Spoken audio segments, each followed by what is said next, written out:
आप पंजाब में एक झूठ का ढिंढोरा पीटते जा रहे हैं। हम सब दिल्ली आए, दिल्ली आकर देखा कि दिल्ली का इस कदर बुरा हाल है और पंजाब में झूठों की बौछार पे बौछार है।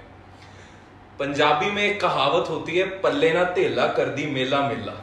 ਇਹੋ ਜਿਹਾ हाल लगता है अज केजरीवाल साहब का हो गया। ते जिथे इन्हों मोदी दे मुखौटे दे पिछे छुपिया छोटा मोदी भी कहा जाता है, गुजरात मॉडल जिदा एक बड़ा बन के लोगों के सामने आया तो फिर मिलिया उहदे चों कुछ नहीं, ऊंची दुकान ते फीका पकवान, कि वही इन्हों दे दिल्ली मॉडल का सच है। देखो, पहली चीज ऐसा है ना, एक तो माफी चाहता हूँ, पूरी तरह पंजाबी नहीं आती, ठीक है, तो मैं हिंदी में बोलता हूँ, बाकी आप देख लेना। देखो, ऐसे आपने कहा ये छोटा मोदी, अच्छी गलत है। मोदी ने फिर भी थोड़ा बहुत काम किया है ना। देखो, ऐसा है, हर आदमी ने 5-7 साल में कुछ तो कुछ करता है। मोदी ने फिर भी, चलो आप कहोगे कि यार उससे वो 4.5 बोलता है तो पौन तो किया है, वो 5,000 बोलता है तो 5 तो किया है। इसने तो उल्टा किया है। कई जगहों पे तो दिल्ली जहां थी ना, आज उससे पीछे हो गई।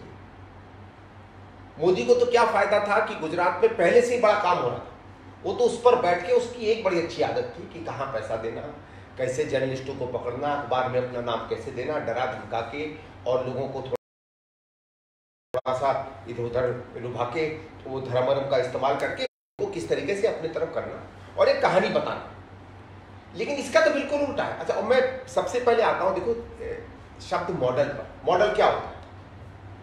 ठीक है, एक तो मॉडल होता है जो केजरीवाल और मोदी ने समझ रखा है, जो फैशन मॉडल होता है, सिर्फ दिखाना कि आप चढ़ जाओ, इठला के घूमो ऊपर नीचे, किसी और के बनाए कपड़े, किसी और के सिले कपड़े, किसी और की दुकान, और मॉडल में आप बन के ऊपर नीचे सुंदर बन के घूम रहे हो। मॉडल होता है काम करना। मॉडल होता है कि जब आपके काम करने के बाद प्रदेश में नई नौकरियां निकले। जो आज नौकरियां हैं वो अपने माध्यम से बांट के नौकरी नहीं बनती, नई नौकरियां बने। मॉडल होता है जब कितनी बिजली आती थी, आज उससे ज्यादा आपके पास आने लगी।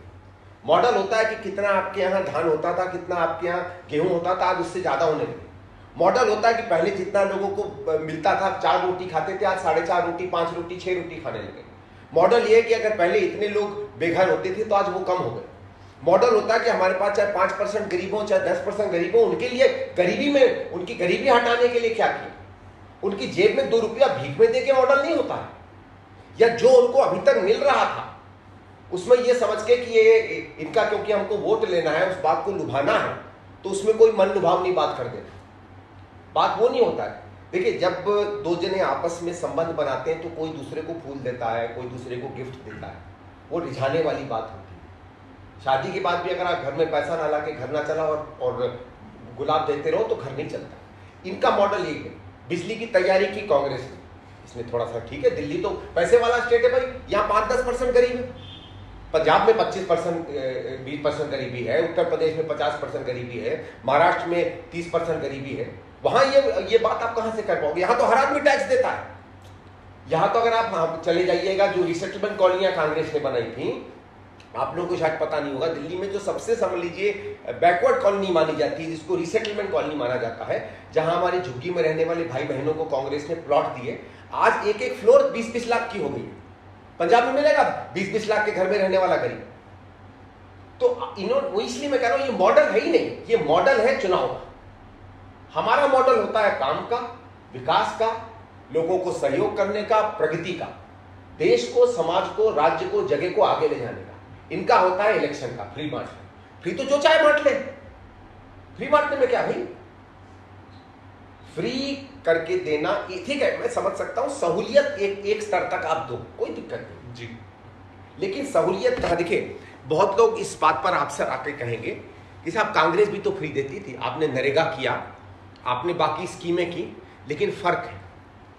नरेगा में जब आप उसको कुछ देते हो तो राष्ट्र निर्माण में, देश निर्माण में, चाहे एक फावड़ा चलाए चाहे 10 चलाए, वो आदमी जिसको हम गरीब और लाचार मानते हैं, वो भी इस देश में अपना खून पसीना एक करता है, उस सम्मान में उसको जो है राशि मिलती है। फ्री फंड में पंखा चलाने के लिए राशि नहीं मिलती। हमारे मॉडल में और औरों के मॉडल में ये मुख्य फर्क था।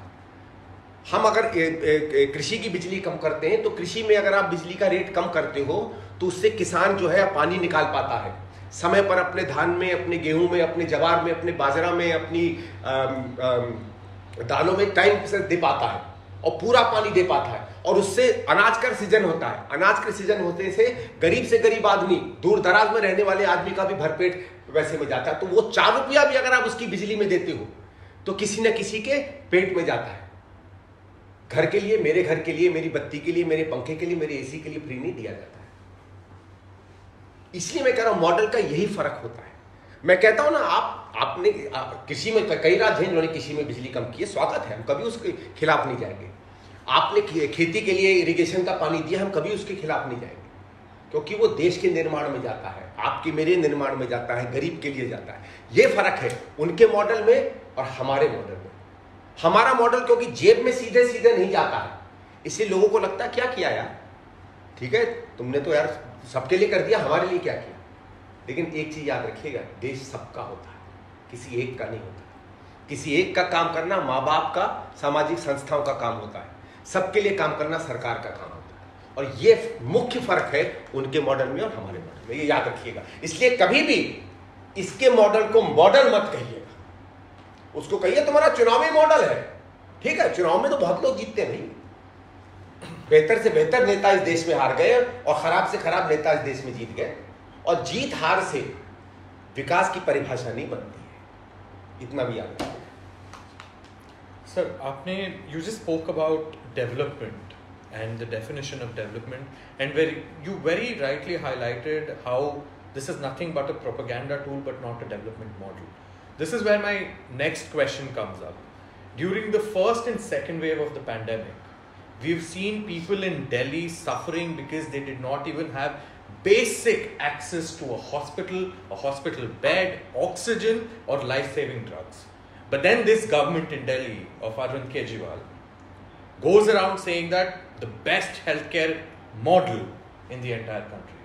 The Mohalla clinics, last time I checked, were almost shut during the entire period. So, what is this model? Is it even one? देखो, पहली चीज मैं कहूँगा, in many ways, मैं हिंदी में अंग्रेजी में दोनों में बोलता हूँ, बहुत तरीके से it is the best health development model. But that model was built by 2014. वो हमने बनाया था।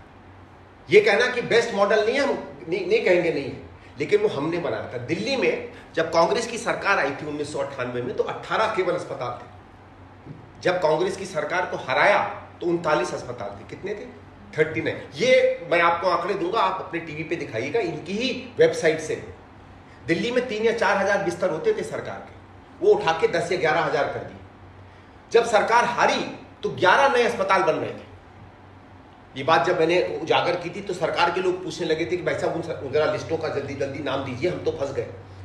वो अगर 11 अस्पताल बन जाते, हमारे पास 5 या 6 हजार एडिशनल बिस्तर होते। तो मैं ये नहीं कह रहा हूं कि दिल्ली में जो हजारों लोग मरे सब बच जाते। अरे 50 बचते, 100 बचते, 500 बचते। 5000 बिस्तर का मतलब ये कि 5000 लोग जो बिना ऑक्सीजन के, बिना डॉक्टर के पास गए, लाचार होके कहीं एम्बुलेंस में, कहीं घर में, कहीं अपनी गली के अंदर मर गए दम तोड़ के, उनको कम से कम एक सहूलियत तो मिलती। ये है इस कारण से ये सबसे फेल्ड मॉडल। क्योंकि देखिए, जो छोटी मोटी क्लिनिक कर देना, वो कर देना, ये तो सस्ते मॉडल होता है, उस पर भी मैं आऊंगा, ये तो कोई भी करता है। सरकार का मुख्य उद्देश्य होता है कि जब सही में नागरिक लाचार होता है, जब सही में नागरिक को सहायता मिलती है, जब जीवन पर बात आती है, आगे के जीवन पे बात आती है, तब वो उसके साथ खड़ा हो। छोटा सा थर्मामीटर लगा के, छोटा सा इंजेक्शन लगा के 2 दवा लेना तो हम भी ले सकते हैं, इतने हम लाचार नहीं है। हम नहीं चाहते कि सरकार हमारा पूरा जीवन चलाए, सरकार की एक जगह है। ये तो दूसरी बात है कि आज के राजनेता आपको दिखाना चाहते हैं कि आप कुछ नहीं हो सरकार को छोड़ के। ये जो लाचारी और ये जो डिपेंडेंस बढ़ती चली जा रही है ना सरकार में, ये भी बहुत खतरनाक है। और अगर हम स्वायत्तता चाहते हैं कि नागरिक सरकार से बड़ा हो, तो सरकार को हमारा नौकर बन के रहना पड़ेगा, हमको सरकार पर निर्भर बन के नहीं रहना पड़ेगा। लेकिन यही उन्होंने किया, अस्पताल नहीं बनाओ। क्यों अस्पताल नहीं बनाए? क्योंकि आपके पास पैसा नहीं है, पैसा आप फ्री फंड में डाल रहे हो। और दिक्कत अस्पतालों में क्या होती है, ये नहीं है कि 10-11 नए अस्पताल आ जाते हैं। जब आप अस्पताल लाएंगे तो आपको डॉक्टर रखने पड़ेंगे, डॉक्टर रखने पड़ेंगे, मशीनें बनानी पड़ेंगी, नर्सों की तनख्वाहें देनी पड़ेंगी, आपको लैब असिस्टेंट के पैसे देने पड़ेंगे, आपको वहां दवाइयां देनी पड़ेंगी, आपको उनके बिस्तर साफ रखने पड़ेंगे, आपको एम्बुलेंसेस का इंतजाम करना पड़ेगा, उसमें बिजली चलेगी, एयर कंडीशन के कमरे चलेंगे, ओटी चलेगी। और वहां आप सब्सिडी किसको दोगे? वो ओटी सब्सिडी से नहीं चलती, क्योंकि सब्सिडी में भी सरकार का ही पैसा जाता है। तो ये मैं तो ये कहता हूं कि जो फ्री फंड की राजनीति ने कम से कम आधी मौतें जो हुई है ना हमारे यहाँ कोविड में, ये इस कारण से हुई है, नहीं तो कोई कारण नहीं था कि हमारे यहाँ 10 या 11 अस्पताल नहीं बनते। ये लोग कहते हैं मोहल्ला क्लिनिक का, मैं आपको आंकड़े दिखाता हूं। दिल्ली में एक जाल फैल गया था डिस्पेंसरी का, 600 के करीब डिस्पेंसरियां थी। और डिस्पेंसरी और मोहल्ला क्लिनिक में फर्क क्या? मोहल्ला क्लिनिक का एक छोटा सा कमरा बना दिया, 2 टेबल लगा दी, उसमें एक रिटायर्ड डॉक्टर या कोई लोकल बैठ गया, जो ज्यादातर आम आदमी का ही अपना कार्यकर्ता होता है। वो आपका छोटा मोटा कहीं बुखार हुआ, कहीं खांसी हुई, कहीं वो हुई, 4 दवा दी, चलो ठीक है, वो भी करो, कोई दिक्कत नहीं है। डिस्पेंसरी में फर्क क्या है? कल को जच्चा बच्चा में कोई दिक्कत हो जाए, प्रेगनेंसी में कोई प्रॉब्लम हो जाए, कहीं आपको जोर की चोट लगी हो, डिस्पेंसरी का एक सेट सिस्टम होता है जिसमें उस तरह का उपचार मिलता है जिस उपचार में पैसे खर्च होते हैं, और वो सारी बंद कर दी। दिल्ली में 600 डिस्पेंसरियां थी, घट के करीबन 500 या 540 आज हो गई। हमारे मैटरनिटी और चाइल्ड सेंटर, जिसको जच्चा बच्चा केंद्र कहते हैं, वो मेरे ख्याल से करीबन 400-500 तो थी, आज घट के 200 हो गए। तो आप ले भी आए अगर मोहल्ला क्लिनिक, तो आधे तो उन्हीं की पूर्ति नहीं कर पाएंगे जो आपने बंद कर दी। और एक और चीज मैं आपको बताता हूँ, बेटा आप बैठे हो, जब हम डॉक्टरी देखते हैं या हमारे सामने डॉक्टर या अस्पताल आता है, तो 2-3 चीजें सामने आती है। सबसे जरूरी आता है सुई लगेगी डॉक्टर, ठीक है। इस समय दुनिया का सबसे बड़ा सुईकरण जो है हिंदुस्तान में चल रहा है, इसका इंजेक्शन का, ठीक है, वैक्सीन का चल रहा है कि नहीं चल रहा है? ये क्यों नहीं हो रहे मोहल्ला क्लिनिक में भी? एक भी इम्यूनाइजेशन मोहल्ला क्लिनिक में क्यों नहीं चल रहा? उसके लिए स्कूल क्यों खोले जा रहे हैं? स्कूल जो उपचार के लिए नहीं बने हैं, उन केंद्रों से अच्छे माने जा रहे हैं जो उपचार के लिए बने हैं। बिल्कुल, मतलब आपने बाईपास कर दिया, और बाईपास तब आप करते हो जब वो औजार खराब हो जाता है। सरकार भी जानती है, केजरीवाल भी जानता है कि मेरे मोहल्ला क्लिनिक में कोविड की वैक्सीन तक नहीं लग सकती, क्योंकि मैंने तो उसको चुनाव में बेचने के लिए बनाया है, मैंने जनता के लिए नहीं बनाया। दूसरी एक और चीज आपको बताता हूं, और जिस चीज को बहुत कम लोग बात करते हैं, और मैं तो इस बात के लिए बिल्कुल समझ गया हूं कि शायद हिंदुस्तान की सबसे भ्रष्ट अगर कोई सरकार है तो केजरीवाल की सरकार है। और सीधा साधा मैं आपको बताता हूं, इसमें क्या होता है कि जो डॉक्टर बैठता है या जो लोग बैठते हैं उसके पास मरीज आते हैं, हर मरीज पे उसको शायद 35 या 40 रुपए मिलते हैं, वो शायद 25 सेकंड या 30 सेकंड या 40 सेकंड उसको देखता है, और हर मरीज पर उसको पैसा मिल जाता है। अभी कौन आंकता है कि कितने मरीज आए? खुद डॉक्टर। मैं 100 लिखूं कि 200 लिखूं कि 400 लिखूं, किसी को नहीं पता। मैंने एक दवाई बांटी कि 40 दवाई बांटी कि 40 दवाई पीछे के दरवाजे से बेच दी, किसी को नहीं मालूम है। और तभी देखो रोज ये ढकोसला करता है कि हमसे ज्यादा ईमानदार हम। इतना याद रखिएगा, जो जितनी ज्यादा ईमानदारी की बात करता है वो उतना ही बेईमान है। आप लोगों ने देखा होगा, पता नहीं आप लोगों ने कभी समाज शास्त्र पढ़ा है कि नहीं पढ़ा है, उसमें समाज शास्त्र में कहा जाता है कि जो लोग सबसे ज्यादा किसी चीज की बात करते हैं वो उतना ही खतरा होता है। कभी कभी मैंने एक अंग्रेजी की पिक्चर देखी थी, उसमें एक पतिदेव रोज सवेरे आके अपनी पत्नी को मैं तुमसे बहुत प्यार करता हूं बार बार बोलने लगे, तो उसको शक होने लगा कि इतना बोलता है तो साला गड़बड़ कर रहा। पर ये बात सही है, ये सिर्फ हंसी मजाक की नहीं है, ये दुखदाई बात है। और आप देख लीजिएगा, मोहल्ला क्लिनिक में अगर सीबीआई की इंक्वायरी हो गई तो इसमें कोई ऐसा डॉक्टर नहीं बचेगा, कोई ऐसा अधिकारी नहीं बचेगा जो जेल में जाए। सर आपकी बात ये बिल्कुल सही है, क्योंकि जहाँ तक मैंने पढ़ा था हाल ही में, एक इंटेलिजेंस या विजिलेंस ब्यूरो की एक इन्वेस्टिगेशन हुई थी, जहाँ पे ये फाइंडिंग पाया गया था कि मोहल्ला क्लिनिक्स में डॉक्टरों को बताया गया है कि 6 से 7 मिनट का समय दिया जाए हर पेशेंट के लिए, और जो एंट्रीज हुए थे, जो इन्होंने डिजिटली एंट्री किया था, उन एंट्रीज के हिसाब से अगर आप डॉक्टर के वर्किंग आवर्स ले लो और इसमें कोई भी ब्रेक ना लो, तो पर पेशेंट 30 से 40 सेकेंड में उनकी पूरी चेकअप हो जाती है। अगर ये घपला नहीं है तो फिर क्या? ये तो इसीलिए है ना, क्योंकि वो 30-40 सेकंड में तो आदमी बैठता है। बिल्कुल। और हिंदुस्तानियों को तो आप जानते हो, हम तो पहले पूरी दुनिया की बात बताएंगे फिर अपनी बीमारी पर आएंगे। बिल्कुल। तो जहां गप मारना एक राष्ट्रीय मनोरंजन है, वहां आपको लगता है कि 30 सेकंड में वो व्यक्ति उठ जाएगा। आला लगाने में लगता है 20 सेकंड, टेम्परेचर मेजर करने में 1 मिनट का तो टेम्परेचर ही माना जाता है कि अगर आप मुंह में थर्मामीटर डाल लें तो नर्स भी कहती है कि 1 मिनट तो पल्स भी चेक कर। इसलिए है बेटा, क्योंकि वो 40 रुपया कैसे कमाएगा, ऑडिट तो कोई है नहीं, और सारी धांधली है। ये आदमी कहता है कि हर चीज की ऑडिट होनी चाहिए, तो इसकी क्यों नहीं ऑडिट होती भाई? वहां क्यों नहीं अकाउंटेंट बैठता? जो आदमी राइट टू इंफॉर्मेशन पे आता था उससे पूछ लो क्या क्या वहां सिस्टम्स लगे। फिर एक और मजे की बात ये, आजकल ये इन्होंने एक इश्तहार निकाला कि साहब एक हमारा लोकनायक जयप्रकाश नारायण अस्पताल है, उसको सबसे बेहतरीन पब्लिक अस्पताल जो है माना गया है। बिल्कुल माना गया है, क्योंकि उसमें सारा काम तो कॉमनवेल्थ के समय 2012-13 में हुआ था। तो ये क्यों नहीं बताते कि ये काम कब हुए? और स्वाभाविक है कि जब हम लोगों ने बेहतरीन अस्पताल छोड़े तो उसमें आप थोड़ा और बेहतर करोगे। ये बताते हैं कि हमारे से आपने देखा होगा, ये एक बात बड़ी जोर से डिक्लेयर किया कि हिंदुस्तान का सबसे बड़ा प्लाज्मा सेंटर दिल्ली में बना है। वो दूसरी बात है कि प्लाज्मा ना तब सिद्ध था कि कोविड के लिए ठीक होगा, ना आज सिद्ध था कि कोविड के लिए ठीक होगा, लेकिन किस अस्पताल में बनाया? लिवर एंड बाइलरी साइंसेज में। वो अस्पताल किसने बनाया था? कांग्रेस की सरकार ने बनाया। आज आप देखिएगा, हमको ये भी नहीं पता चलता है कि दिल्ली सरकार के अस्पतालों में डॉक्टर कितने हैं, नर्स कितनी है। और एक मैं आरटीआई भी आपको दिखाने वाला हूं, मैं चाहता हूं आप अपने दर्शकों को दिखाएं। उसमें सवाल पूछा जाता है कि साहब कितने अस्पताल, नए अस्पताल अरविंद केजरीवाल ने बनाए? हेल्थ डिपार्टमेंट से जवाब आता है 0। हमने एक सेक्टर में ऐसे ही मजाक करने के लिए पूछ लिया कि साहब नए डॉक्टर या नई नर्स या नए लैब टेक्नीशियन आपने कितने अपॉइंट किए? तो कहते हैं 3 ANM अपॉइंट हुए, जो ऑक्सिलरी नर्स मिडवाइफ, जो आंगनवाड़ी सेंटर बनाते हैं। 7 साल में आधी दिल्ली में जिसने केवल 3 ANM अपॉइंट किए हो, वो ताल ठोकता है कि उसकी स्वास्थ्य की सिस्टम बेटर है, और ये उसके आरटीआई से है। या तो कह दे भाई कि हमारा आरटीआई झूठ बोलता है तो कोई दिक्कत नहीं है, हमें कोई दिक्कत क्या है? तो तुम्हारी सर तो कही रहे कि तुम्हारी पूरी सरकार झूठ बोलती है। पंजाब में झूठ का ढिंडोरा हर जगह हर जगह हर जगह।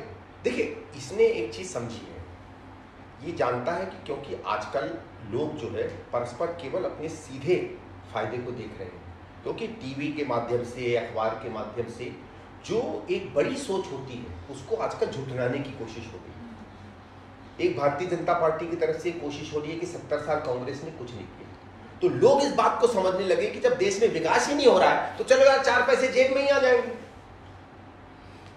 आप ये समझे ना, एक जो माहौल बन गया, ये लोग केवल उस माहौल पे बैठ के अपनी जो है रोटी सेक रहे हैं। और इसलिए ये लोग दिल्ली में भी बार बार कहते हैं कि इतने साल कुछ नहीं हुआ। एक आपको बड़े मजे की चीज बताता हूँ, इसी में डेटा बताऊंगा, वो आज का विषय नहीं है। कुछ दिनों पहले बड़ी जोर से केजरीवाल ने डिक्लेयर किया कि साहब कांग्रेस ने 15 साल में 70 फ्लाईओवर बनाए, हमने पिछले 5 साल में 23 बना दिए। ठीक है, बहुत अच्छा। हमने पटना से आरटीआई भेजी पीडब्ल्यूडी को और तमाम संगठनों को कि कितने फ्लाईओवर या कितने ओवरब्रिज बनाए गए। सबसे जवाब आ गया 0 0 0 0 0। न शुरू किया न कंप्लीट किया। तो अब आप कहीं का मुख्यमंत्री खुलेआम झूठ बोल ले और एनडीटीवी जैसा चैनल उसका उत्सव मनाए, क्योंकि एनडीटीवी का आप देख लीजिएगा आधे से ज्यादा इश्तहार वहीं से आते हैं, तो बेचारा चैनल ही बंद हो जाएगा। तो ये जानता है कहां भूख लगी है, कहां टुकड़ा फेंकना है। माफ करिएगा मैं भद्दी बात कर रहा हूं, लेकिन आज की जर्नलिज्म का भी यही हाल है। वो अपने लिखाई के सत्य पे नहीं, वो आका के रहम पर जीने लगे। और सर, कुछ समय पहले की बात है कि अरविंद केजरीवाल के नेतृत्व में दिल्ली की आप सरकार ने जो है पंजाब में कोयला आधारित बिजली संयंत्रों को बंद करने के लिए अदालत के दरवाजे खटखटाए थे, और अब चुनावों से कुछ महीने पहले ही जो है वो इस बात से पीछे हट गए। तो पंजाब के लोगों के लिए आपकी नज़र में इस बात का क्या मूल्य है? देखिए, ये केवल बेटा बिजली का नहीं है। क्या है, ये आदमी, क्योंकि इसने एक चीज समझ ली है कि कुछ भी बोलो, टेलीविजन के, व्हाट्सएप के जमाने में 3 दिन में आदमी हर चीज भूल जाता है, और उस समय सत्ता हथिया लो, फिर आगे देखेंगे। एक जमाने में यहाँ जब कभी भी धुआं आता था और हमारे यहाँ पोल्यूशन का बुरा हाल होता था, पराली जल रही था। ये तो आप लोग पंजाब से हो, आप लोग तो पराली शायद पिछले 40 साल से जला रहे हो, प्यार से जला रहे हो क्या? मुझे तो नहीं लगता कि इनको, सिसोदिया जी को, उनको पराली शब्द भी पता होगा। ये तो शहरी बच्चे हैं, इनको क्या मालूम है देश की वास्तविकता का। धान की खेती में आप तो धान का भंडार हो इस देश का, आपके यहाँ तो ये कब से हो रहा है। अलग अलग तरीके से संयंत्र आते चले गए, जैसे जैसे आने लगे वैसे वैसे धान की खेती में ये आने लगी कि किसानों के पास और कोई तरीका नहीं था उसको जलाने का। हमारी जब सरकारें थी और हमारे समय भी धुआं आता था तो हम पंजाब पे उंगली नहीं उठाते थे, हम हरियाणा पे उंगली नहीं उठाते थे, हम देश को कंधे पे रख के चलने वाले किसान के ऊपर उंगली नहीं उठाते थे, हम काम करते थे। चाहे सीएनजी लाए हों, चाहे हम एसी की नई बसें लाए हों, चाहे हमने दिल्ली की हरियाली को कम से कम 10 गुना किया हो, चाहे यहाँ पेड़ लगाए हों, चाहे जगह जगह वाटर बॉडी बनाई हो, चाहे जितने हमारे सॉलिड वेस्ट के जितने सेंटर थे उनको कवर करके बागों में उनको बना दिया, उन सब की तस्वीरें भी मैं आपको दूंगा। इसलिए क्योंकि फर्क उनमें हम में ये है, हम भी वोट चाहते हैं, ऐसा नहीं कि हम नहीं जीतना चाहते, लेकिन हमारे प्रशिक्षण में, हमारे बड़े होने में कुछ हमको कायदे बताए जाते हैं। इतना हम झूठ नहीं बोल सकते कि हम देश बेचते हैं, और ये फर्क है। आप देखिए हरियाणा के पीछे पड़े रहे कि हरियाणा से पानी चाहिए, और हरियाणा में जाके बिल्कुल दूसरा राग लाते हैं। आपने पंजाब की पराली की इसकी कोयले के कुछ सेंटरों की बात की, दिल्ली में भी वही है। हर चीज पर ये किसी न किसी और राज्य पर जो है उंगली उठाता रहता है। और एक और इसकी जो विरोधाभासी बिल्कुल कॉन्ट्रडिक्टरी बातें हैं दिल्ली में, क्योंकि दिल्ली में दिल्ली का मूल निवासी शायद 10% भी नहीं बचा हो, और वो दिल्ली का बड़प्पन, मुझ जैसा, मैं तो उत्तर प्रदेश का हूँ, मुझे बुला के दिल्ली ने बाहों में लिया, सांसद बनाया। शायद ही कोई और प्रदेश होगा जिसमें समझ लीजिए 15 साल जो मुख्यमंत्री रही वो भी बाहर की थी, केजरीवाल भी बाहर के, कोई और ऐसा प्रदेश नहीं होगा। पर क्योंकि दिल्ली में सब बाहर आते हैं तो दिल्ली में कोई रिजर्वेशन नहीं है दिल्ली के लोगों के लिए, गोवा में जाके रिजर्वेशन कर रहे हैं। मेरा ये सिद्धांत तो एक होना चाहिए ना, तो फिर ये कि जो दिल्ली का मूल निवासी उसके लिए रिजर्वेशन करो। और मैं तो कहता हूँ रिजर्वेशन करनी तो कहो, सबसे पहले मैं बाहर का हूं, मैं यहाँ का मुख्यमंत्री नहीं रह सकता, तब पता चले ना। जब अपने पे पड़ती है किसी चीज का असर, तब तुम कितने सिद्धांतवादी हो तब पता चलता है। पर जो आप बात कर रहे हो पंजाब के हकों की, कल को अगर उसको लगा कि मैं पंजाब नहीं जीतूंगा और मुझे हरियाणा में ज्यादा बेहतर होगा, तो आपकी जिन चीजों पर, पानी के ऊपर हरियाणा से जो आपकी बातचीत चल रही है, वो पंजाब को छोड़ के पूरे की पूरी हरियाणा के पास चला जाएगा। ये समझ लीजिए कि इस आदमी में खतरा ये है, ये किसी को भी न्योछावर कर सकता है अपने स्वार्थ के लिए। इसीलिए सर SYL रिवर का जो मुद्दा है उस पर आज तक बोलने से कतराते हैं। नहीं बोलेगा, नहीं बोलेगा। मैं एक और बड़े महत्वपूर्ण मुद्दे पे आपसे बात करता हूँ। 84 के दंगे हुए, बहुत गंदे दंगे हुए, सबको मालूम है, ठीक है। 84 के दंगों पे इसने एक SIT गठित की, जबकि केस चल रहे थे, और जिन केसों में लोगों को दोषी पाया गया है उनका उस SIT से ज्यादा कोई लेना देना नहीं था, ठीक। लेकिन आपने एक सिद्धांत पर SIT लगाई कि अगर सांप्रदायिक दंगे हुए हैं और उसमें शक है कि कहीं ना कहीं कुछ लोगों को उसमें बचाया गया है, तो शायद SIT इस बात को स्थापित कर दे कि इसमें गलत कौन है, ठीक है। ये जाते हैं गुजरात, गुजरात में भी अपनी सरकार बनाना चाहते हैं। 2002 में गुजरात में भी दंगे हुए थे, वहां दंगों पे SIT की बात भी नहीं करती, क्योंकि वहां जनभावना दूसरी है। तो मैं ये कह रहा हूं, इस आदमी में कोई सिद्धांत नहीं है, इस आदमी के पास केवल सत्ता की लालच है। और जो आदमी हर घंटे सिर्फ वोट का सोचता है, वो कब देश की और जनता के हित को किस स्वार्थ में बेच दे, ये कुछ नहीं पता। आज तो केवल इसके पास एक आधा राज्य है दिल्ली, तो ज्यादा कुछ नहीं बिगाड़ पाएगा। खुदा ना खास्ता कहीं ज्यादा सत्ता आ गई तो पछताना ना पड़ जाए देश के लोगों को। मैं ਹੁਣ ਤੁਹਾਡਾ ਧਿਆਨ ਫਿਰ ਤੋਂ ਵਾਪਸ ਹੈਲਥ ਕੇਅਰ ਮਾਡਲ ਤੇ ਲੈ ਕੇ ਜਾਣਾ ਚਾਹੂੰਗੀ। ਜੇ ਅਸੀਂ ਗੱਲ ਕਰੀਏ ਦਿੱਲੀ ਦੇ ਹੈਲਥ ਕੇਅਰ ਮਾਡਲ ਦੀ, ਤੇ ਜੇ ਅਸੀਂ ਚਾਹੀਏ ਉਹਨੂੰ ਸਮਝਣਾ ਪੰਜਾਬ ਦੇ ਤੌਰ ਤੇ, ਮੈਨੂੰ ਸਮਝਣਾ ਚਾਹੂੰਗੀ ਕਿ ਇਹ ਜਿਹੜਾ ਮੁਹੱਲਾ ਕਲੀਨਿਕ ਹੈ, ਜੇ ਅਸੀਂ ਸਰਕਾਰੀ ਡਾਕਟਰਾਂ ਦੀ ਗੱਲ ਕਰੀਏ, ਜਿਵੇਂ ਉਹ ਪ੍ਰਸਤਾਵ ਰੱਖ ਰਿਹਾ, ਇਹਦਾ ਮਤਲਬ ਆ ਨਹੀਂ ਹੋਊਗਾ ਕਿ हर एक मरीज में सिर्फ 36 सेकंड ही मिलोगे। 36 देखो ऐसा है ना, पहली चीज तो जिस तरीके से अभी भी हर गांव में हमारे पास सब हेल्थ सेंटर है, वेलनेस सेंटर है, आप उसको सशक्त करने की बात करो। भाई जो सिस्टम अभी भी बना हुआ है, आप उसके बाहर क्यों जा रहे हो? भाई हमने आपको अगर स्कूल अच्छा करना है तो क्या आप सरकारी स्कूल को अच्छा करोगे या नया स्कूल खोलोगे? इनका आप एक चीज समझिएगा, ये मोहल्ला क्लिनिक आपके स्वास्थ्य के लिए नहीं कर रहे हैं, कार्यकर्ताओं को नौकरी देने के लिए कर रहे हैं। मैं ये कह रहा हूं कि इनको हमें कभी भी इनके विकास के मॉडल को विकास से देखना ही नहीं चाहिए, पैसे से, लालच से, सत्ता से ही देखना चाहिए। समझ लो ये केवल व्यापारी है, इसका और कोई लेना देना नहीं है। भाई आज गांव-गांव में स्वास्थ्य की व्यवस्था है, ऐसा नहीं है। जो पुराना सिस्टम था कांग्रेस का बनाया हुआ, और सरकारों ने भी उसको अच्छा किया है, पहले उसको हम सब हेल्थ सेंटर कहते थे, पंजाबी में आप कुछ और नाम देते होंगे, PHC है हर जगह जगह, उनको आप लोग कोई और नाम देते होंगे। उनमें डॉक्टरों की कमियां हैं, उसमें कहीं एक्सरे की कमी है। जितने अभी भी सैंक्शन जितने हैं 20% 30% डॉक्टर कम है, डॉक्टर वहां जाते नहीं है, नहीं जा पाते हैं। उसको क्यों ना ठीक कर लेते? उसको ही आप ठीक कर लोगे तो आपको किसी चीज की जरूरत नहीं पड़ेगी। मैं तो कह रहा हूँ दिल्ली में 40 की जगह आज अगर 55 अस्पताल होते हैं, हमारे 600 की जगह 800 डिस्पेंसरियां होती, हमें जरूरत ही नहीं किसी मोहल्ला क्लिनिक की। भाई सबसे अच्छी सिस्टम तो बन ही गई थी, आपने तो उसमें भी रिवर्स लगा दी। और ये जो आप कह रहे हो ना बेटा कि उसमें क्या 36 सेकंड ही होंगे, उतने ही होंगे, क्योंकि अगर आपको फर्जी भाड़ा करना है तो फर्जी भाड़ा में तो इतना ही हो सकता है, फर्जी भाड़ा में तो फिर ज्यादा नहीं हो सकता। एक चीज और हम लोग बार बार सवाल पूछते हैं मोहल्ला क्लिनिक का, भाई अस्पताल में आपके साथ गलत उपचार हो जाए, आप डॉक्टर को पकड़ सकते हो, ठीक? आपके साथ खुदा ना करे गलत इंजेक्शन लग जाए, ठीक है, आप पकड़ सकते हो, आप जा सकते हो। मोहल्ला क्लिनिक में गलत हो गया तो किसकी जवाबदेही? भाई जिस सिस्टम की कोई जवाबदेही नहीं है वो सिस्टम कैसे हो? वो तो व्यापार हुआ है ना, व्यापार की बहुत कम जवाबदेही होती है। इसलिए मेरा आपसे ये कहना है कि इसके काम को विकास का नाम देके विकास को बदनाम मत करो। सर हमने काफ़ी बात करी है मोहल्ला क्लिनिक के बारे में, लेकिन कोरोना महामारी के बाद जो पूरी जनता का यही सवाल रहा है कि केजरीवाल सरकार का स्वास्थ्य इंफ्रास्ट्रक्चर जैसे हॉस्पिटल्स हो गए, बेड्स हो गए, ऑक्सीजन हो गई, उसमें एक्चुअल योगदान क्या रहा है?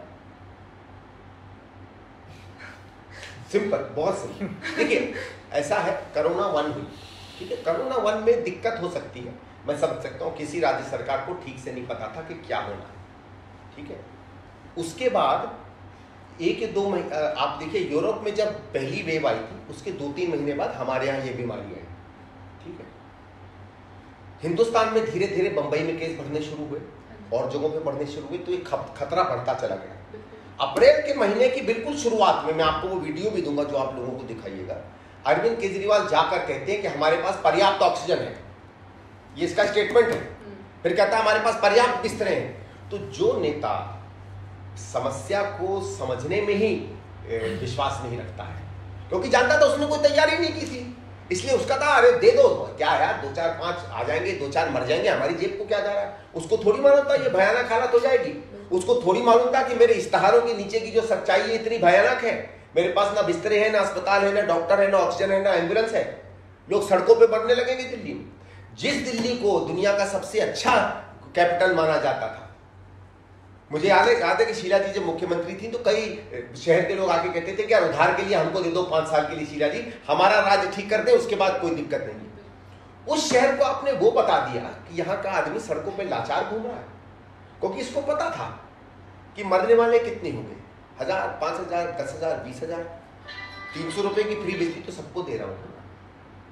तो जब पूरे विभाग में रिश्वत बट रही है तो ईमानदार लोग कहां से मिल जाएंगे? माफ करिएगा मैं बहुत कड़वे शब्द बोल रहा हूं, लेकिन हकीकत तो यही है। और इसीलिए हुआ, हम बेड बनाने के लिए, इनके बेड के सेंटर्स बनने थे, कोविड 1 के बाद उन्होंने जो कुछ छोटे मोटे बनाए थे वो भी बंद कर दिए। क्यों? क्योंकि उसका खर्चा होता। दिल्ली में अगर फौज सामने नहीं आई होती, CISF और BSF ने अपने केंद्र नहीं बनाए होते जगह जगह, तो हमारे न जाने कितने और लोग मर गए होते सड़कों। कहीं कोई इंतजाम नहीं था। लोग, वो तो दिल्ली के लोगों में अपना धन है, पराक्रम है, आपस में सेवा की भावना है, क्योंकि दिल्ली एक ऐसा शहर है। उन्हीं लोगों ने, किसी ने बेचारे ने सिलेंडर पकड़ा दिया, किसी ने दवा पकड़ा दी। इन्होंने एक बीच में एक इश्तहार निकाला, जो इश्तहार पूरे हिंदुस्तान में छपा कि साहब दिल्ली में केवल 3,000 रुपए में एम्बुलेंस मिलेगी। मजाक था। जो आदमी मर मर के 30-30 हजार रुपया एम्बुलेंस की दे रहा था, उसके खून के आंसू निकल रहे थे इसके इश्तहार लेके। और मुझे गोवा से और महाराष्ट्र लोग फोन करते हैं, तुम्हारा CM कमाल का, 3,000 रुपए की हम बेहतर कर दी। और मैंने कहा यार काश जिंदगी इश्तहारों में जी जाती तो हमें कभी दिक्कत नहीं होती। यहाँ दिल्ली में निजामुद्दीन से और यहाँ शमशान घाट जाने तक के, यहाँ से 2 किलोमीटर दूर है, 10-10 हजार रुपया, 20-20 हजार रुपया लिया जा रहा था। दिल्ली के लोगों से कभी पूछो किस हालत में वो लोग जी रहे थे। और ये इश्तहारों में उस समय भी करोड़ों के इश्तहार इसमें जा रहे थे कि बेंगलोर के आदमी को, केरला के आदमी को, बंगाल के आदमी को पता चल जाए कि दिल्ली में मैंने कह दिया कि 3,000 से बिकेगी। वो तो मेरे कहने से भी, आप कहो कल को मुझे प्रधानमंत्री बना दो, मैं भी अगले दिन कह दूंगा गरीबी खत्म हो गई और स्टार छाप दूंगा पूरे देश में।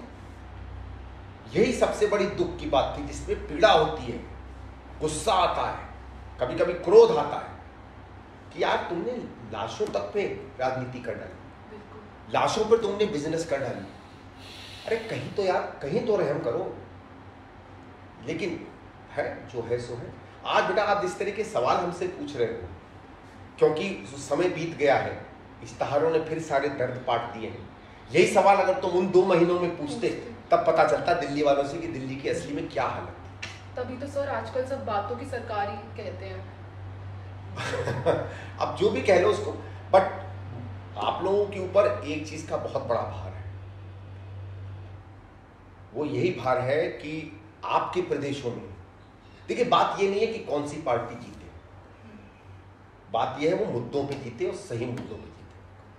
वो अगर बात कहे तो ऐसी कहे कि जिसमें कल का वोट ही नहीं उसके पास मिले, आने वाले पंजाब की समृद्धि भी उसके नाम पे लिखी जाए। आज पंजाब में बच्चों में बेरोजगारी है। अगर आप सारे का सारा पैसा, ऑलरेडी हम लोग बिजली में सब्सिडी दे रहे हैं, मैं कहती पंजाब हिंदुस्तान में सबसे ज्यादा सब्सिडी अभी भी बिजली में दे रहा है, ठीक है। और आप पाट दोगे तो फैक्ट्रियां कहां से बनेंगी, सड़कें कहां से बनेंगी, इंडस्ट्री को सब्सिडाइज बिजली कहां से मिलेगी। पंजाब जो आज से 25-30 साल पहले शिरोमणि था इस देश का, हाईएस्ट पर कैपिटा इनकम थी, आज 7वें 8वें 9वें पे लुढ़क गया, पता नहीं और कहां चला जाएगा। और क्योंकि इसलिए क्योंकि भाई दिल्ली में तो फ्री फंड का मॉडल है और यही मॉडल हर जगह ये किसी न किसी तरह इसको अप्लाई कर रहे हैं। और जो कोविड का समय था जो आपने पूछा है, मुझे नहीं लगता है कि उससे ज्यादा भयंकर समय हमने कभी दिल्ली में देखा। ਸਰ ਪੰਜਾਬੀ ਚ ਆਪਾਂ ਕਹੀਦਾ ਹੈ, ਪਿੰਡਾਂ ਚ ਲੋਕੀ ਕਹਿੰਦੇ ਨੇ ਕਿ ਅੰਨੀ ਦਿਆਂ ਨੈਣਾ ਨੂੰ ਖੁਮਾਰ ਆਇਆ ਹੈ, ਅੱਜ ਗੰਜਿਆਂ ਨੂੰ ਕੰਗੀ ਨਾਲ ਪਿਆਰ ਆਇਆ ਹੈ। ਤੇ ਆਪਾਂ ਮੰਨ ਕੇ ਚੱਲੀਏ ਕਿ ਕੇਜਰੀਵਾਲ ਦਾ ਹਾਲ ਕੁਝ ਇਹੋ ਜਿਹਾ ਹੀ ਬਣ ਗਿਆ ਹੈ ਕਿ ਨਾ ਤਾਂ ਇਸ਼ੂ ਦੀ ਸਮਝ, ਨਾ ਪਾਲਿਸੀ ਦੀ ਅੰਡਰਸਟੈਂਡਿੰਗ, ਤੇ ਬਸ ਗੱਲਾਂ ਕਰੀ ਜਾਓ ਤੇ ਝੂਠ ਨੂੰ ਇੰਨੀ ਵਾਰ ਰਿਪੀਟ ਕਰੋ ਕਿ ਲੋਕੀ ਸੱਚ ਮੰਨਣ ਲੱਗ ਪੈਣ ਤੇ ਸੋਚਣ ਕਿ ਪਤਾ ਨਹੀਂ ਕਿੰਨਾ ਵੱਡਾ ਰੈਵੋਲੂਸ਼ਨਿਸਟ ਸਾਡੇ ਵਿੱਚ ਆ ਕੇ ਬਹਿ ਗਿਆ। So this has been the sad truth of Aam Aadmi Party ਦਾ ਹੈਲਥ ਮॉडल। ਸਰ ਇਲੈਕਟ੍ਰਿਸਿਟੀ ਦੇ ਉੱਤੇ ਵੀ ਕਾਫੀ ਸਵਾਲ ਸੀਗੇ। एरन जी बिल्कुल। तुषार सर, आम आदमी पार्टी ये दावा करती है कि जो दिल्ली की जन स्वास्थ्य सुविधा है वो सबसे आसान है, किफ़ायती है और सुलभ भी है, और ये वो पंजाब में भी दोहराएंगे। लेकिन क्या आप इस बात से सहमत हैं या ये भी एक झूठ साबित होगा? कौन सी सुविधा? Public health sector. Public health, हाँ। पब्लिक हेल्थ की तो बेटा भैया अभी हमने बात की ना कि पब्लिक हेल्थ में हमें ये जो इनके मोहल्ला क्लिनिक जो फिर भी 2, 4, 5, 10 फिर भी थोड़े बहुत ठीक चलते हैं, करीबन 600 में से मैं मानूंगा कि 150-200 के करीब ठीक चल रहे हैं, और वो अगर डिस्पेंसरियों में काम होता तो ज़्यादा बेहतर चलते। उसके अलावा तो हमें कुछ नहीं दिखता है सड़क, ठीक है। ना एम्बुलेंसेज बढ़ी हैं, ना अस्पताल बढ़े हैं, ना उपचार के केंद्र बढ़े हैं। और हमें याद रखना चाहिए, दिल्ली ऐसा शहर है जहाँ पूरे हिंदुस्तान से व्यक्ति अपना इलाज कराने आता है, उपचार कराने आता है। इसलिए अगर हमने अस्पताल बनने रोके तो हमने केवल दिल्ली के स्वास्थ्य पर हथौड़ी नहीं मारी है, हर उस व्यक्ति पे मारी है जो हमारे आसपास के राज्यों से दिल्ली आता है। मैं जहाँ से सांसद था, हमारे यहाँ जीटीबी का जो अस्पताल है, जीटीबी के अस्पताल में 90% लोग यूपी से आते हैं। तो अगर जीटीबी में बिस्तरे नहीं बढ़ेंगे तो दिल्ली वालों को तो नुकसान होगा ही। इस देश की उस तमाम जनता को जिनकी उनके राज्य स्वास्थ्य नहीं दे पाए, उनको भी तो नुकसान होने वाला है। आप एलएनजेपी में चले जाओ या किसी और अस्पताल में चले जाओ, कोई भी बेचारा गरीब किसी उत्तर प्रदेश के, बिहार के, हरियाणा के, पंजाब के, राजस्थान के, कहीं मध्य प्रदेश में उसको लगता है कि शायद यहाँ इलाज नहीं हो पा रहा, कहता चलो यार एक बार दिल्ली चलते हैं, वहां देख लेते। और हमको फायदा भी मिला है, हमको आधा राज्य होने का और राजधानी होने का फायदा बहुत है। ये जो कहा जाता है ना कि आधे राज्य से पूरा काम नहीं होता, सब कुछ मिला है। दिल्ली को एक तरीके से तो पैम्पर किया गया है, और करना चाहिए, राजधानी है। कोई दुनिया से आता है सबसे पहले दिल्ली देखता है। दिल्ली एक तरीके से हमारा वो भी है, हमारा समझ लीजिए पार्टी ड्रेस है। हम बाहर जब जाते हैं तो ये सुंदर दिखनी चाहिए।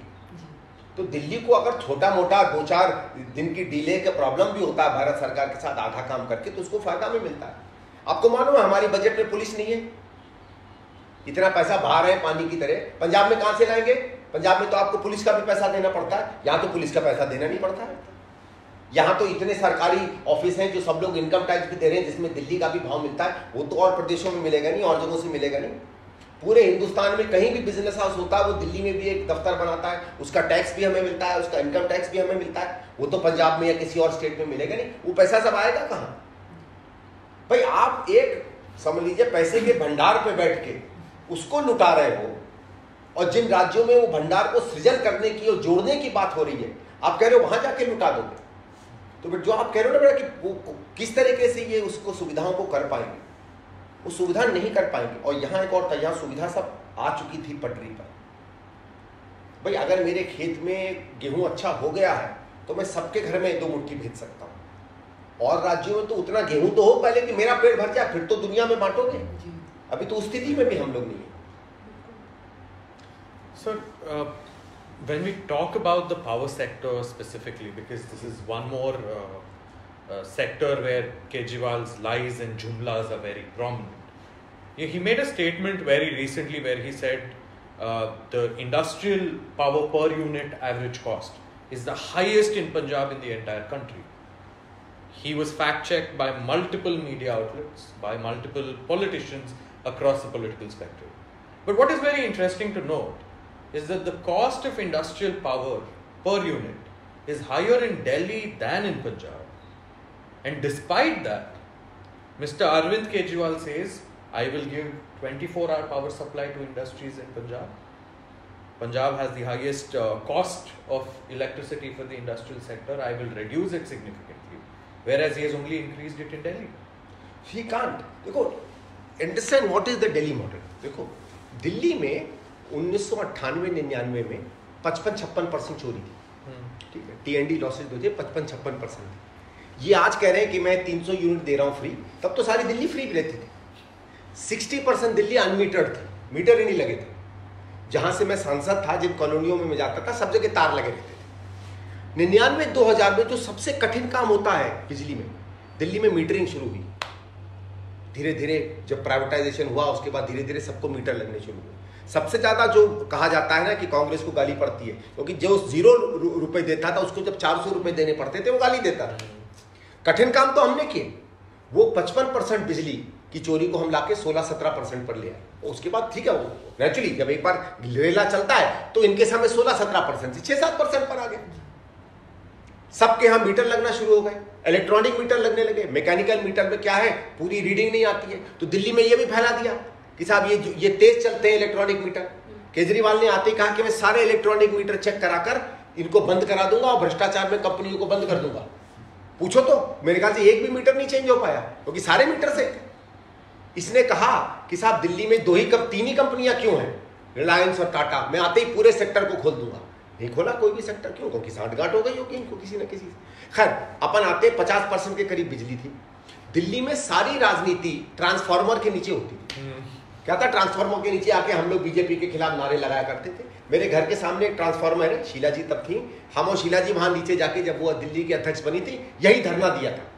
लोग गाड़ियों में घूमते थे। उस हालत से जिस हालत में हम दिल्ली को लेकर आए कि दिल्ली में इंफ्रास्ट्रक्चर पड़ा, जहां दिल्ली में ब्लैकआउट होते थे, ब्लैकआउट कम होते चले गए। स्वाभाविक है कि धीरे धीरे पटरी पर स्थिति आएगी तो कोई 2-4 साल में थोड़ी 100% हो जाती है। फिर शीला जी ने एक और काम किया। हमारे पास अक्सर दिक्कत आती थी कि यूपी या बिहार जब बिजली ज्यादा खींचता था और कभी कभी उनको जरूरत पड़ती थी तो दिल्ली में हमारे ट्रांसफार्मर उड़ जाते थे। हमने आइलैंडिंग की, दिल्ली को प्रोटेक्ट किया, और उसके बाद से दिल्ली में धीरे धीरे जनरेटर खत्म हो गए, स्टेबलाइजर्स की जरूरत खत्म हो गई और बेहतरीन बिजली व्यवस्था आने लगी। खुद इनकी सरकारी वेबसाइट, अगर आप सरकार की वेबसाइट में आप एनर्जी डिपार्टमेंट में चले जाइए तो चेहरा तो इनके मंत्री जी का है, और वहां लिखा हुआ कि दिल्ली की पूरी स्थिति ठीक हुई 2002 के रिफॉर्म से, और ये रोज कहता है कि वो रिफॉर्म गलत था। उस रिफॉर्म के कारण ये स्थिति बेहतर हुई। हम लोग भी सब्सिडी दे रहे थे, लेकिन उस समय जब आपके पास 40% चोरी है तो कहां से सब्सिडी दोगे भैया? आज धीरे धीरे 17-18% हुई, 6% हुई, 7% हुई, तब आप सब्सिडी दे पा रहे हो। आपने क्या किया, एक तरफ से लोगों से रोका, वो उसके बाद देने लगे। लेकिन इसने क्या किया है कि जैसे ही आप 300 यूनिट बढ़ाते हैं, आज जिसके 3000 रुपए के 3500 रुपए के बिल आते थे, उसके 5000, 6000 और 7000 के बिल हो गए दिल्ली। और मेरा ये कहना है, ठीक है, हम भी समाजवादी विचारधारा के हैं, हम भी लगता है कि जिसके पास पैसा है उसको टैक्स ज्यादा देने चाहिए, लेकिन क्या सारा भार बेचारे उसी पर है जो थोड़ी बहुत बेहतर जिंदगी जी लेता है?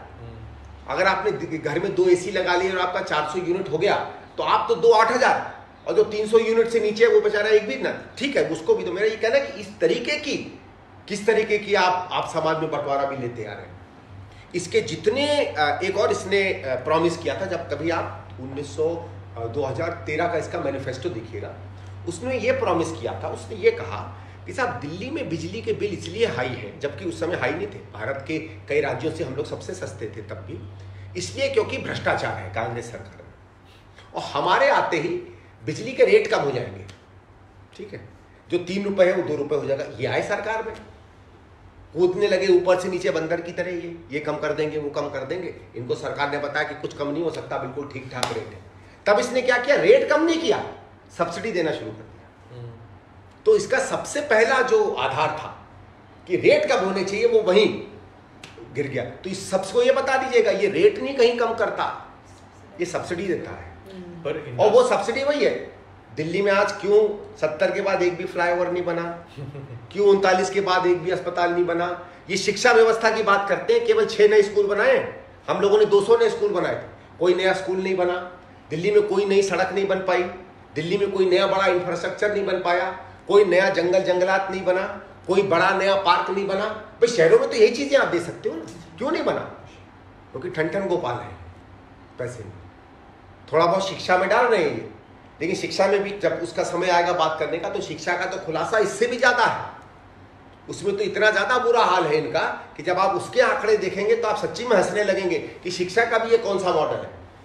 हमारे पंजाब को तो शिक्षा मॉडल से बचा है, लेकिन उसमें हम बाद में जाएंगे। तो हाँ, बिजली में 300 यूनिट तक दी है बिजली, लेकिन उसका कीमत क्या है प्रदेश को? पर उसका भार भी तो इंडस्ट्रियल सेक्टर उठा, इंडस्ट्रियल सेक्टर पे पड़ रहा है, वहां पे इन्होंने बिल्कुल पड़ रहा है, इंडस्ट्रियल पे पड़ रहा है, कमर्शियल सेक्टर पे पड़ रहा है, सब पर ही पड़ रहा है। And state like Punjab, if we look at the state of Punjab, industrialization is something which is very significant there. It does add to the GDP. Economically, Delhi is a state which has surplus in terms of finances. Punjab is a state which isn't surplus per se in terms of finances, historically. Now, if your subsidization is so high, and the cost of that is going on the industrial sector, who is your source of revenue, if you do the same in Punjab, your fiscal situation will get even worse. वही नहीं, so आपके नई industry नहीं आएगी। Exactly, और जो है वो भी बंद हो जाएगी।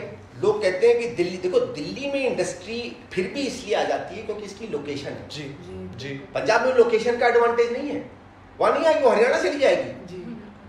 वो आपके वो जो जहां दक्षिण पंजाब के जिले वहां नहीं आएगी, बीकानेर चली जाएगी, आपके ऊपर हिमाचल चली जाएगी। हिमाचल उत्तराखंड में रोज कह रहे हैं कि हम सस्ती बिजली दे रहे हैं हमारे पास, वहां सब भाग जाएंगे, क्यों आएगा आपके पास भाई?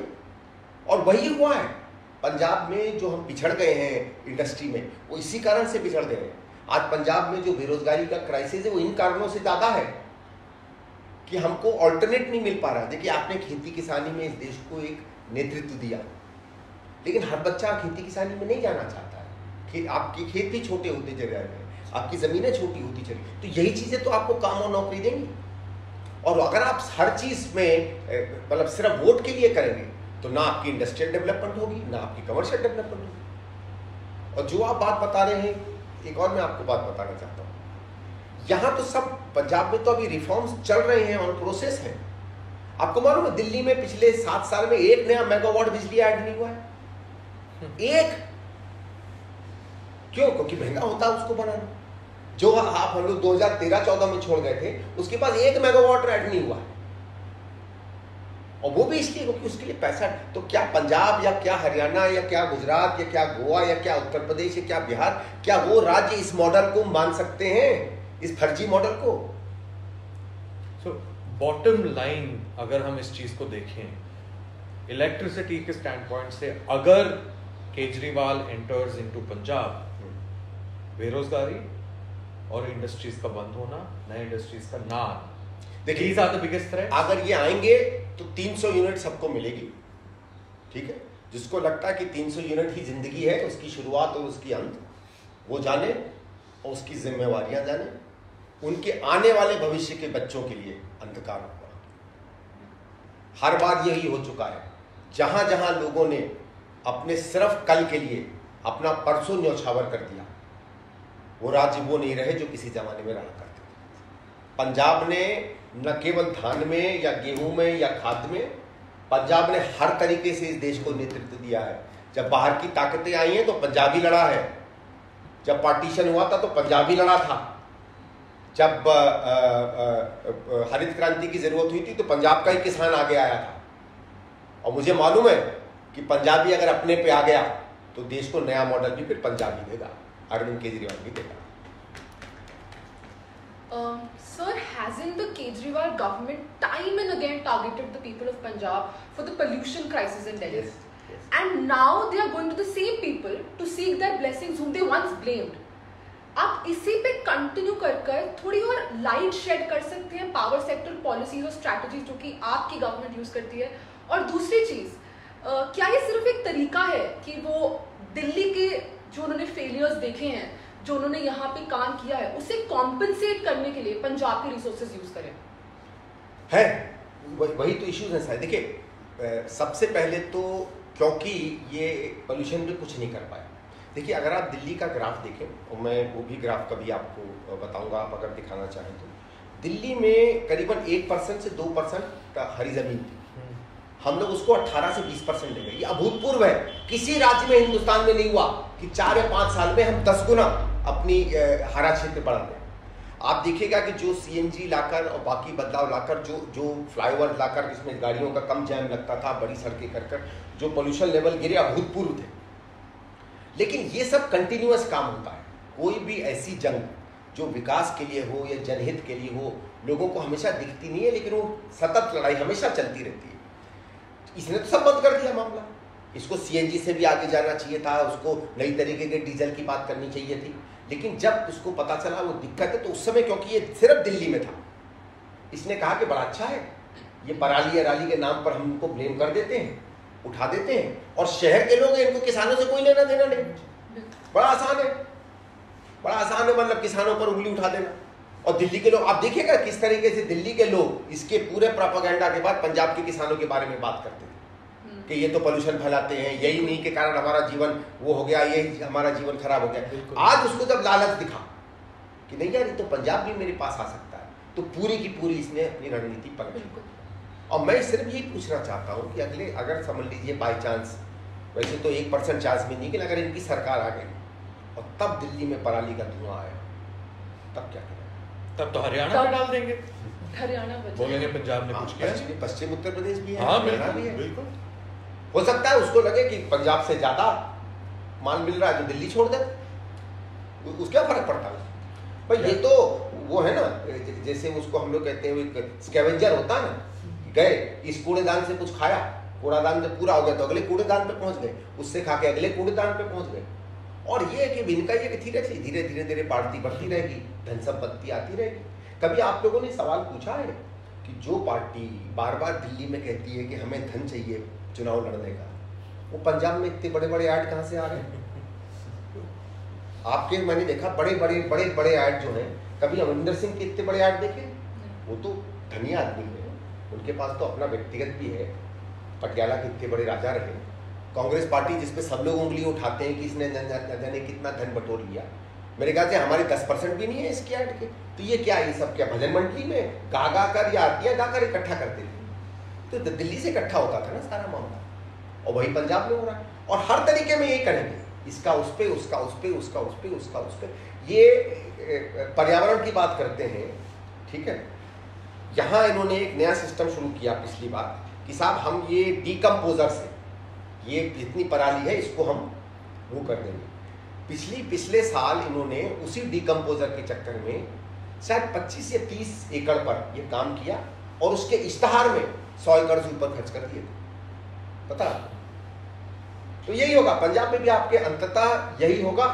एक चीज के लिए तैयार रहिएगा, अगर आपने ये सरकार करी, आपको ये पता चल जाएगा कि और कौन सा राज्य गड़बड़ कर रहा है। पंजाब का तो नहीं पता चलेगा, हरियाणा कितना खराब है, हिमाचल कितना खराब है, उत्तराखंड कितना खराब है, जम्मू कश्मीर कितना खराब है, बगल का पाकिस्तान कितना खराब है, नीचे राजस्थान कितना खराब है, दूर बैठा दिल्ली कितना खराब है। ये जानकारी जरूर पंजाबियों को मिल जाएगी। तो शायद आज तक, क्योंकि मेरे ख्याल से पंजाबी हमेशा अपने आप को भारतीय पहले कहता है, पंजाबी बाद में, उसकी वो पहचान तो बदल देगा। क्योंकि ये पहला वो राज्य है जिसने राज्य के लोगों को बिना मुद्दे के लड़ाया है। मैं समझ सकता हूँ, साउथ में होता है, नदी पर लड़ाई होती है, पानी के बंटवारे पर लड़ाई होती है, वो जीवन से जुड़े हुए मुद्दे हैं, लेकिन बिना मुद्दों के राज्यों को लड़वा दिया एक दूसरे से। आज दिल्ली के पंजाब के आदमी को एक दूसरे के सामने खड़ा कर दिया, ये माहिरता तो इसमें है। अंग्रेज एक तरह का डिवाइड एंड रूल करते थे, दूसरी तरीके का डिवाइड एंड रूल कर रहा है। एक चीज़ जिहदा आम आदमी पार्टी हमेशा नारा लांदी है वो है बिजली।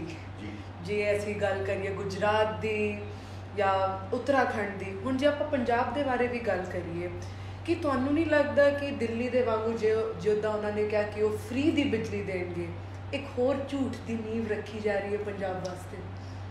देखो फ्री दे देगा वो झूठ नहीं है, लेकिन उससे बिजली का क्या होगा? जो व्यवस्था टूटेगी ना, जैसे कभी आप आम आदमी पार्टी के आदमी से पूछ रहे ना कि बेटा दिल्ली में तो 24 घंटे बिजली पहले आ गई थी, ठीक है, तुमने बिजली में नया उत्पादन कितना किया है? 0। नया इंफ्रास्ट्रक्चर कितना लगाया है? ठीक है, तुमने दिल्ली के भ्रष्टाचार, जो तथाकथित भ्रष्टाचार था बिजली का, उसमें क्या तुमने तहकीकात की? 0। जो मूल चीजें थी उसमें इसे कहीं कोई काम नहीं करता। तो वैसे मैंने कहा वो दे देगा, लेकिन तुमको लोगों को समझाना पड़ेगा कि इसकी कीमत क्या है। और हम भी दे रहे हैं, ऐसा नहीं कि कांग्रेस नहीं सब्सिडी दे रही है, बल्कि अकाली दल भी थोड़ा बहुत दे रहा था, सभी देते हैं भाई। खराब से खराब पार्टी भी गरीब को दिल में रखती है, ऐसा नहीं है। कहीं झुग्गी झोपड़ी में रहने वालों को 100 यूनिट तक फ्री है, कहीं 200 रुपया माफ है, कहीं 500 रुपया माफ है ना। अलग अलग तरीके से आप मदद करने की कोशिश करते हैं उससे, क्योंकि उससे क्या होता है कि कुछ आप लोगों को मदद में दे रहे हैं, कुछ उनके विकास में लगा रहे हैं, कुछ ऐसा पैसा लगा रहे हैं कि उनकी नौकरियां भी आ जाएंगी, कुछ ये लगा रहे हैं कि उनके अस्पताल भी बन जाएंगे, कुछ हमारा जो समृद्ध वर्ग है, जो हमारा व्यापारी है, जो इंडस्ट्रियलिस्ट है, वो भी आगे कर पाए, क्योंकि नौकरियां तो वहां से मिलेंगी। या आप यही चाहते हो कि दिन भर आदमी रिक्शा चलाता रहे, यही चाहते हो कि दिन भर आदमी बेचारा सड़क पर घूमता रहे, 300 यूनिट बिजली उसको मिलती रहे। आप ये नहीं चाहते कि उसका बेटा कल को किसी फैक्ट्री में काम करे। आप ये नहीं चाहते कि जो बेचारा आज रिक्शा चला रहा है कल को 3 व्हीलर या टैक्सी चलाकर या अपनी दुकान खोले। लेकिन वो तो तब होगा जब पूरी व्यवस्था में विकास आएगा, और पूरी व्यवस्था में विकास आता है जब उसमें बड़ा पैसा लगता है। लेकिन बड़ा पैसा आप 10-10 हजार 15-15 हजार करोड़ अगर बिजली में डाल दोगे तो फिर कहां से आएगा? ये इसलिए मैंने कहा ये तो लोगों को तय करना पड़ेगा कि मॉडल चाहते हो कि मॉडलिंग चाहते हो, ये तय कर। सही बात सर, ਤੁਸੀਂ ਆਪਣੀ ਗੱਲਾਂ 'ਚ ਬੜਾ ਕਲੀਅਰਲੀ ਇਸ ਗੱਲ ਨੂੰ ਸਿੱਧ ਕਰਤਾ ਕਿ ਅਰਵਿੰਦ ਕੇਜਰੀਵਾਲ ਆਪਣੇ ਆਪ 'ਚ ਇੱਕ ਚਲਦਾ ਫਿਰਦਾ ਝੂਠ ਦਾ ਭੰਡਾਰ ਹੈ। ਤੇ ਅੰਤ 'ਚ ਅੱਜ ਦਾ ਆਖਰੀ ਕੁਐਸਚਨ ਜੇ ਆਪਾਂ ਸਮ ਅਪ ਕਰਨਾ ਹੋਵੇ, ਇਹਦੀ ਇੱਕ ਹੋਰ ਆਦਤ ਬੜੀ ਵਧੀਆ ਹੈ, ਕੰਮ ਕੋਈ ਹੋਰ ਕਰੇ क्रेडिट ਇਹਨੂੰ ਚਾਹੀਦਾ ਹੈ। सेवा किसी की मेवा केजरीवाल साहब का। ਅੱਜ ਅਸੀਂ ਸ਼ੀਲਾ ਦੀਕਸ਼ਿਤ ਜੀ ਦੇ ਘਰ ਬੈਠੇ ਹਾਂ ਤੇ ਸ਼ੀਲਾ ਜੀ ਦਾ ਬਰਥ ਜਿਹੜਾ ਕਪੂਰਥਲਾ 'ਚ ਹੋਇਆ, ਪੰਜਾਬ ਦੀ ਧੀ ਵੀ ਨੇ ਸ਼ੀਲਾ ਜੀ, ਤੇ ਉਹਨਾਂ ਨੇ ਦਿੱਲੀ ਦੀ ਇੰਨੀ ਦੇਰ ਸੇਵਾ ਕੀਤੀ ਤੇ ਸ਼ੀਲਾ ਜੀ ਦੀ ਸਕੀਮਸ ਦਾ ਨਾਮਕਰਨ ਕਰ ਕਰਕੇ ਉਹਨਾਂ ਨੂੰ ਆਪਣੀ ਸਕੀਮ ਦੱਸਣਾ ਕਿ ਇਹ ਇੱਕ ਇਹੋ ਜਿਹੀ ਕੁਆਲਿਟੀ ਹੈ ਜਿਹੜੀ ਇਹਨੇ ਆਪਣੇ ਵੱਡੇ ਸਾਹਿਬ ਮੋਦੀ ਜੀ ਤੋਂ ਸਿੱਖੀ है। उससे ज्यादा है। जैसे मैंने कहा वो तो फिर भी मोदी तो फिर भी कहीं ना कहीं कर देते हैं। देखो दिल्ली में सबसे बड़ा काम जो यहाँ होता है ना, इंफ्रास्ट्रक्चर होता है शहर में आप बहुत कुछ ज़्यादा नहीं दे सकते, ठीक है। यहाँ कोई आपको पंचायत घर तो बनाने नहीं, या अपने पिंडों में जाने वाली सड़कें तो बनानी नहीं, प्राइमरी हेल्थ सेंटर तो खोलने नहीं। यहाँ तो बड़े काम होते हैं शहरों के। जितने हमारे समय के बड़े काम जो चल रहे थे, ठीक है, शुरू में जरूर 2015 में एक आध उद्घाटन में गए तो कहा कि नहीं जी मैं इसमें शीला जी का भी धन्यवाद करता हूँ, लेकिन बनाया मैंने। हमने आरटीआई पूछा तो बताया तुमने कुछ नहीं बनाया, पहले से बजट बना हुआ है, पहले से डिजाइन बना हुआ है, तो उस पर स्टैंप कर। एक मैं आपको और छोटा उदाहरण देता हूँ। ये बार बार जाके कह रहा है कि साहब हमने फ्लाईओवर्स की कीमतें कम कर दी। आप देखो कि बहुत बोल रहा है कि 300 करोड़ का था हमने 150 करोड़ का कर दिया, ठीक है। किया कैसे किया? हुआ क्या कि साहब पहले दिल्ली में जब बड़े बड़े ये खासकर मेट्रो के साथ फ्लाईओवर वो बनते थे, वो 2 खंभों पे बनते थे, ठीक है। 2011-12 में, और ये मैं आपको पीडब्ल्यूडी के चीफ इंजीनियर को कोच कर रहा हूँ जो इनके अंडर चीफ इंजीनियर रहा पीडब्ल्यूडी का, तो उन्होंने एक कैबिनेट प्रपोजल कांग्रेस की सरकार को भेजा कि साहब नई तकनीक आई है, हम उसको एक खंभे में करके कीमतों को ऑलमोस्ट आधा कर दें। कैबिनेट ने उसको अप्रूव कर दिया। अप्रूवल करने के बाद सारे प्रोजेक्ट रिवाइज हुए, तो जो 300 करोड़ के थे वो 150 पे हो गए, जो 400 करोड़ के थे वो 200 पे हो गए, और ये सब 2011-12 से शुरू हुआ। लेकिन ठीक है, जो 11-12-13 में काम शुरू हुआ वो कोई 14 में खत्म होगा, कोई 15 में खत्म होगा, कोई 16 में खत्म होगा। उस पर सब पर ये आकर बैठ गए और अपना नाम लगा लिया। और लेकिन सबसे दुर्भाग्य की बात ये है, और वो छिछोरापन कोई और सरकार नहीं करती है। जहां जहां शीला जी के नाम पे शिलान्यास के पत्थर थे, आज वो पत्थर भी गायब कर दिए।